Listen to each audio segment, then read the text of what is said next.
ọ̀nà kò bá ètè bá mi rìn wà á tẹ̀ mọ́ ọgbọ́n àyẹ́ pé ọlọ́run ti sọ pé àgbọ́n láyé rẹ̀ because máa sọ fún yín ní gbètè ògbà ẹ̀mọ́ ìyá ayá lápò torí ìfẹ́ ṣe Christmas àbí torí pé ìfẹ́ padìyẹ ọdún àbí torí pé ìfẹ́ pa màálù ẹ̀mọ́ ìyá lápò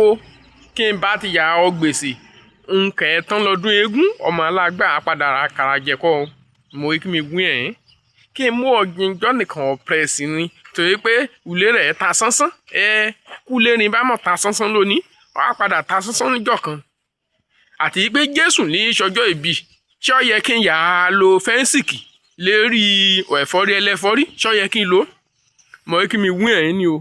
kí n bá tẹ para ni kì í ṣèní ní ọ̀rá ni èyí ní mọ́ nǹkan jẹ́ mi mo fẹ́ ṣe kiri Christmas bẹ́ẹ̀ torí pé ọmọ kékeré ọmọ mi ó ṣe mo sanwó kàró rẹ̀ ní skul méjì ní jẹ́ mi sanwó kàró rẹ̀ àkọ́kọ́ ni pé mo san mọ́ skul ni ẹlẹ́ẹ̀kejì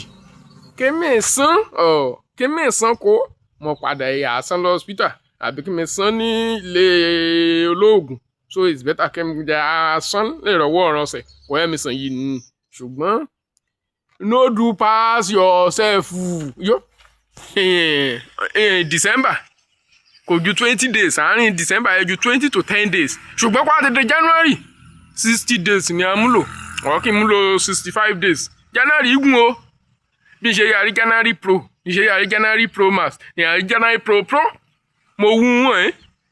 ọ̀nà ìmúrìn èó ìkórè ọ̀tẹ̀ mi ó sì kórè lọ́dún ọ̀nà ìmúrìn ọ̀tẹ̀ ká kaṣú rẹ̀ ọ̀tẹ̀ ká kòkó rẹ̀ ọ̀tí lù ú tàlégbàǹjo fún kàmú ṣe kérésì at the end of the day kérésì á parí January abẹ́ sí yá ká gé àjà wọ́n ti gbàgbé pé wo ti kéré kó lóṣó mo wí wọn àṣeyẹ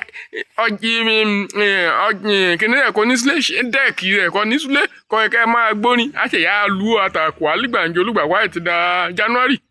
èmi lè lè yé kí n kàn bàjẹ́ gẹ̀ màá mẹ́rin kan dẹ́mu rẹ̀ màá kẹ́ ẹ̀ màá lọ sí jẹnẹrétọ̀ kọ́ wẹ́ẹ̀ mọ̀ pé ó ti ṣìpù ni màá yé 25 ní jẹnẹrétọ̀ màá ṣí mi ti yàrá epo sí màá mẹ́rin kan dẹ́mu rẹ̀ kí mi ti sọ rẹ̀ torí pé ìwọ fúnra ẹ lọ kára ẹ mọ́kànnà ẹ ṣayé kọ́ka ọmọkànnà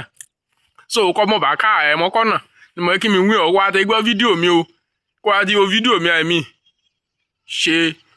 mọ bí kọ́ ọ mọ ṣe bó o ṣe mọ òun náà pẹ̀lẹ́lẹ̀ wàá ṣàpọ́n ire o.